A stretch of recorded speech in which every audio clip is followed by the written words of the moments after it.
ہمارے یہاں جو مروجہ جرابیں پہنی جاتی ہیں نا، ان پر مسح کرنا جائز نہیں۔ اس پر جو دوسرے لوگ ہیں جو جرابوں پر مسح کرنے کے قائل وغیرہ ہو گئے ہیں، جو وہ ایک دو روایتیں پیش کرتے ہیں، جی ترمذی شریف کی ایک روایت ہے کہ مسح علی الجوربین، اسی طرح سنن ابی داؤد کے اندر جو روایت موجود ہے اس میں بھی اس طرح مسح علی الجوربین کا لفظ آیا ہوا ہے، وہ تمام کی تمام روایتیں ضعیف ہیں۔ اس کے اندر ایک راوی حذیل بن شرحبیل، یہ ضعیف راوی ہیں۔ اسی طرح عبد الرحمن بن مہدی، اس پر بھی محدثین نے کلام کیا ہوا ہے کہ یہ بھی راوی ضعیف ہیں، لہذا ان جرابوں پر مسح کرنا جائز نہیں ہے۔ اور اگر کوئی کہتا ہے نہیں جی جرابیں ہیں تو ان پر مسح ہو سکتا ہے، تو بھائی وہ جرابیں پھر لے کر آؤ جو نبی کریم علیہ السلام کے زمانے اقدس میں تھی۔ نبی کریم علیہ السلام کے زمانے اقدس میں اگر جرابیں تھی بھی نا تو وہ اس طرح کی کاٹن کی نہیں تھی بنی ہوئی، جو ہمارے ہاں مروجہ چلتی ہیں، یہ وہ جرابیں نہیں تھی۔ وہ جرابوں کے بارے میں محدثین نے خود بیان کیا ہے کہ وہ اعلیٰ درجے کی سخین موٹا کپڑا تھا، اور ان موٹے کپڑے کی بنی ہوئی وہ جرابیں تھیں، اور اتنا موٹا کپڑا ہوتا تھا کہ اگر ان کے اوپر پانی ڈالا جائے تو وہ پاؤں تک نہیں تھا پہنچتا، پاؤں کی جلد تک نہیں تھا پہنچتا۔ اور پھر جو اوپر والا حصہ ہوتا ہے نا جراب کا، جو اوپر پیر سے آگے گٹے سے اوپر جاتا ہے، وہ ایسا ہوتا تھا کہ وہ خود بخود رک جاتا تھا، اس کو باندھنے کی ضرورت نہیں تھی پڑتی۔ اور یہ جو ہماری جرابیں ہوتی ہیں، ان میں باندھنے والی صورت پائی جاتی ہے کہ ان میں لاسٹک پائی جاتی ہے جو کہ باندھنے ہی کی طرح حکم رکھتی ہے، لہذا ان مروجہ جرابوں پر مسح کرنا جائز نہیں ہے۔ ہاں موزوں پر مسح کرنا جائز ہے، اور اس پر جو ہے وہ بہت ساری روایات ہیں۔ صحیحین کے اندر یعنی بخاری اور مسلم کے اندر جو روایتیں آئی ہیں ان کے اندر واضح طور پر یہ بات موجود ہے کہ نبی کریم علیہ السلام نے مسح علی الخفین،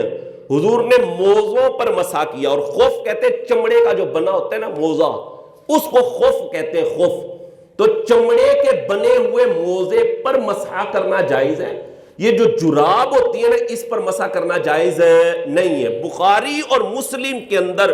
جرابوں والی ایک روایت بھی نہیں ہے۔ سنن اربع کے اندر جو روایات آئی بھی ہیں وہ ساری ضعیف ہیں، صحیح درجے کی روایت ہے ہی نہیں۔ اور جو صحیح درجے کی روایت ہے وہ صحیحین کے اندر یعنی بخاری اور مسلم کے اندر موجود ہے کہ جن میں یہ لفظ ہے کہ مسح علی الخفین، حضور نے موزوں پر مسح کیا۔ اور اس میں ایک اور بات بھی عرض کرتا چلوں کہ قرآن مجید فرقان حمید میں ارشاد ہے، یا ایھا الذین آمنوا اذا قمتم الی الصلاۃ فاغسلوا وجوہکم وایدیکم الی المرافق وامسحوا برؤوسکم وارجلکم الی الکعبین۔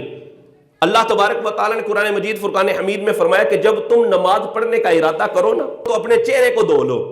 اور پھر اپنے بازوؤں کو کونیوں سمیت دھو لو، اپنے سر کا مسح کرو اور اپنے پاؤں کو دھوو۔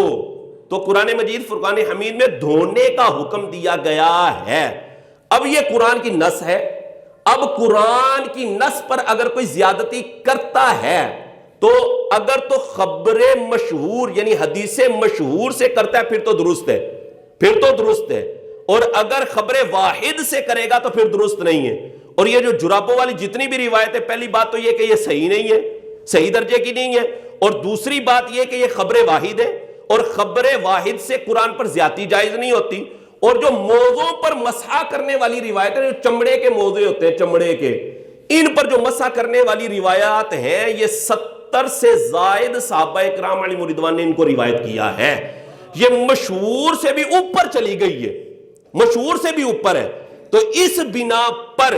اگر کوئی شخص وضو کر کے پاؤں دھو کے پھر موزہ چڑھا لیتے اپنے پاؤں پر، یعنی چمڑے کا موزہ، یا تو وہ مکمل چمڑے کا بنا ہو یا پھر نیچے والا اس کا جو تلوا ہے وہ چمڑے کا ہو، اور اوپر کوئی ایسا موٹا کپڑا لگا ہوا ہو کہ جس سے پانی پاؤں کی جلد تک نہ پہنچتا ہو، اور اس کو پہن کر چلنا بھی آسان ہو۔ تیسری صورت اس میں ہوتی ہے یا ایسا موٹا کپڑا ہو جیسا کہ ریکسین وغیرہ آج کل آتی ہے، وہ پاؤں پر جو ہے وہ چمٹ جاتی ہے، چپک جاتی ہے، اور چلنا بھی آسان ہوتا ہے، اور اس پر اگر پانی ڈالے تو پانی نیچے چلا جائے گا، سلپ ہو جائے گا، وہ جذب نہیں کرتی۔ تو ان پر مسح کرنا جائز ہے، اور یہ جو موزوں پر مسح کرنے والی حدیث ہے یہ 70 سے زیادہ صحابہ اکرام علیہم رضوان نے اس کو روایت کیا ہے، اور امام بخاری اور امام مسلم نے اپنی بخاری اور اپنی مسلم کے اندر بھی موضوع پر مسح کرنے والی روایت کو بیان کیا، اور یہی صحیح درجے کی روایات ہیں، اور اس طرح کی روایت اور اس طرح کی حدیث سے قرآن کی نص پر زیادتی کرنا بھی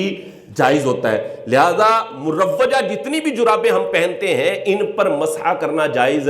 نہیں ہے۔